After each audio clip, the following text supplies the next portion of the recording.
From Marcy to Mogul, how Jay-Z turned, hustling into a billion-dollar symphony. Once upon a dime bag. Let's be honest, if someone told you a kid from Brooklyn's Marcy projects, who once rhymed over boom-bap beats and dodged street life like it was dodgeball, would someday become hip-hop's first billionaire, you'd probably spit out your drink. But here we are.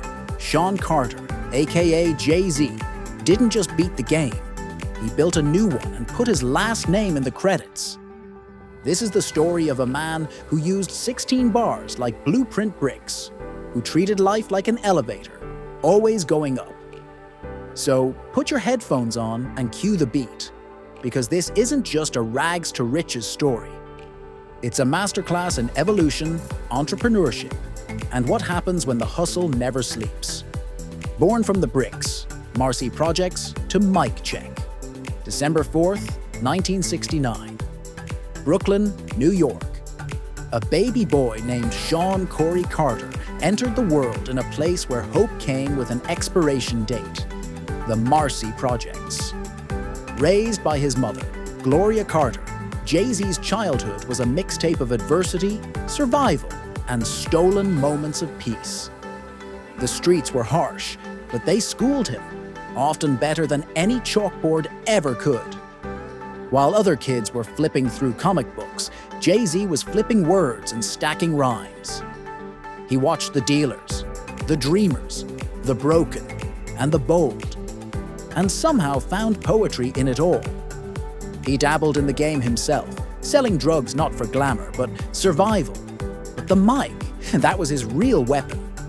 Originally calling himself Jazzy, the future mogul soon took on the name Jay-Z, a clever nod to mentor Jaz-O and the Jay-Z subway lines that ran through Marcy. Subway hustle, meet lyrical muscle. Reasonable doubt, unreasonable drive. In 1996, Jay-Z, alongside Damon Dash and Kareem Biggs Burke, founded Rockefeller Records, a Hail Mary in an industry that initially didn't want him. Enter Reasonable Doubt. A slow burner commercially, but a nuclear bomb of street credibility, the debut album offered listeners a poetic glimpse into the underworld, mafioso life, moral conflict, and the psychology of hustling. It was Jay's version of The Godfather, raw, refined, and real.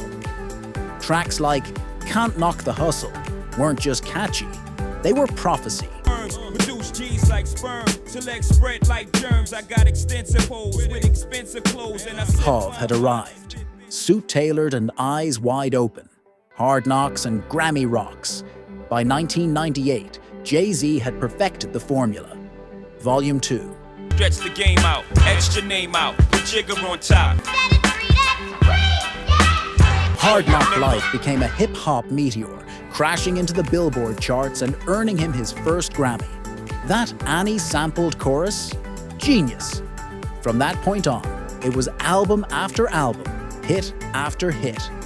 The Blueprint, 2001, dropped like a sacred scroll, loaded with Kanye West's early genius and the infectious anthem, Izzo, H-O-V-A. Jay wasn't just rapping anymore. He was declaring his seat at the throne. But life isn't all platinum plaques. In 1999, an altercation at a nightclub led to a guilty plea for assault. 3 years probation. It could have ended things. Instead, it added another verse to his complex ballad. Flawed, human, unbreakable. The Black Album and the retirement that never was. By 2003, Jay-Z pulled a move only he could make. He retired at his peak. The Black Album was to be the grand finale, a victory lap with an exit mic drop. 99 Problems. Instant classic. I got 99 problems, but it ain't one. I got the rap patrol on the patrol. Encore. A self-written farewell. Only, like all legends, he got bored. Retirement didn't stick. Let's face it, Jay-Z is the kind of guy who'd quit a job on Monday and buy the company by Friday, which is basically what he did. Mr. Carter goes corporate. and Kanye enters the chat.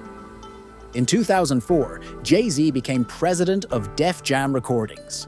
The same guy who sold CDs out of his car trunk was now wearing a suit and calling boardroom shots. Hov wasn't just making music anymore. He was moving culture. He helped launch the careers of megastars like Rihanna and Kanye West. And while Ye brought the soul samples and antics, Jay brought vision and calm, the ultimate balance between chaos and class.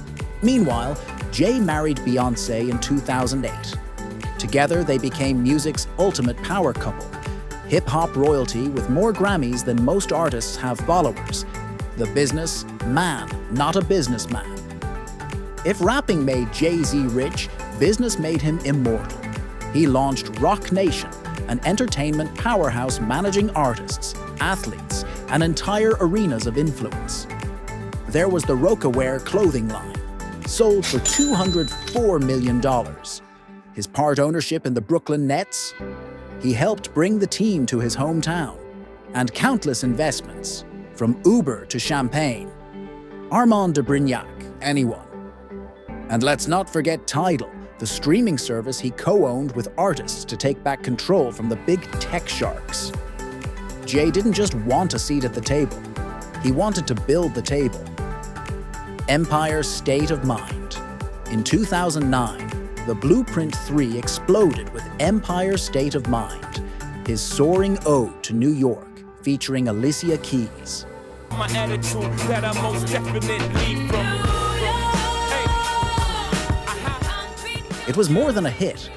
It was a spiritual anthem, the unofficial soundtrack to the Big Apple. The album also featured Run This Town with Kanye and Rihanna.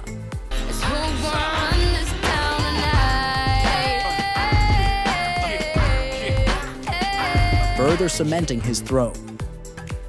Jay-Z wasn't competing anymore. He was curating legacy, decoding Hov. In 2010, Jay-Z dropped Decoded, a memoir that unpacked his lyrics, upbringing, and the DNA of his hustle. It wasn't just rap, it was literature.